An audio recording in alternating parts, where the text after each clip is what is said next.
Voilà, mesdames et messieurs, à la suite de mes deux prédécesseurs, je voudrais déjà saluer la communauté musulmane sénégalaise qui fête aujourd'hui Kazu Rajab, exprimer tout mon soutien aux députés qui ont dû être évacués de la salle de l'hémicycle pour permettre que la forfaiture passe et leur dire qu'ils sont la fierté du Sénégal et des Sénégalais.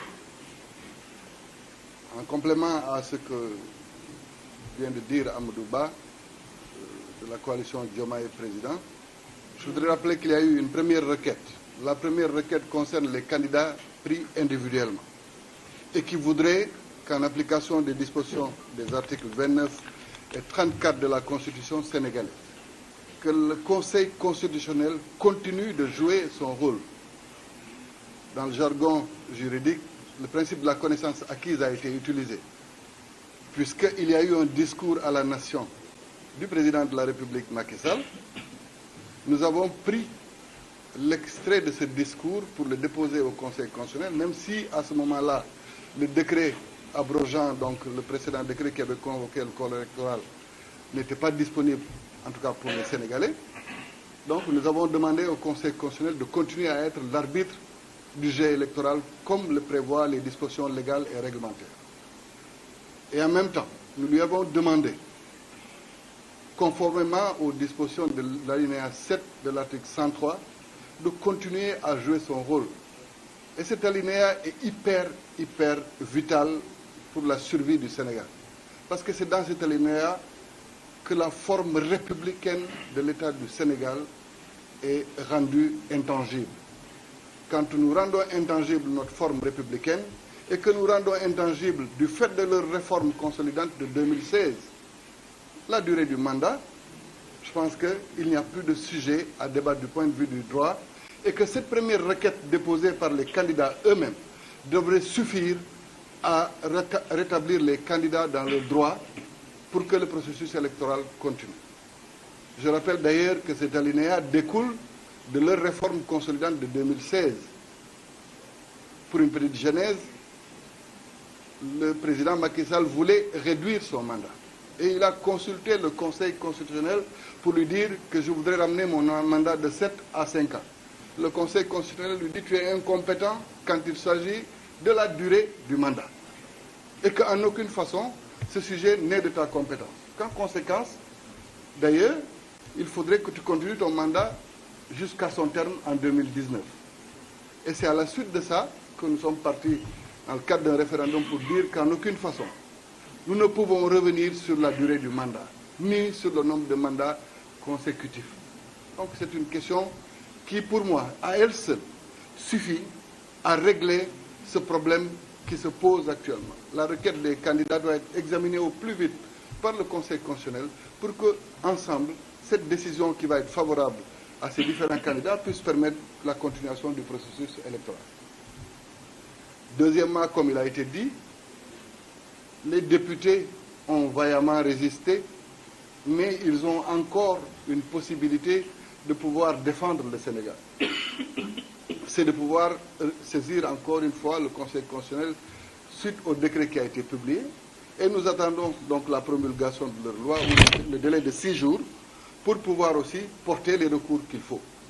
Parce que si on donne comme encore une fois une dérogation à un mandat, je rappelle que même dans le cas extrême du décès du président de la République, il n'est donné à son suppléant ou à celui qui exerce la vacance du pouvoir qu'un délai de 3 mois. Pourtant, un décès d'un président de la République est un événement très douloureux à vivre pour une nation. Mais à ce moment-là, le président de l'Assemblée nationale ne dispose que de 3 mois avant que les Sénégalais eux-mêmes ne choisissent leurs dirigeants. Donc c'est vous dire combien cette situation que nous vivons est une aberration, est une insulte pour tous les Sénégalais. Car nous sommes la risée du monde. Tous les médias sont en train de rire du Sénégal.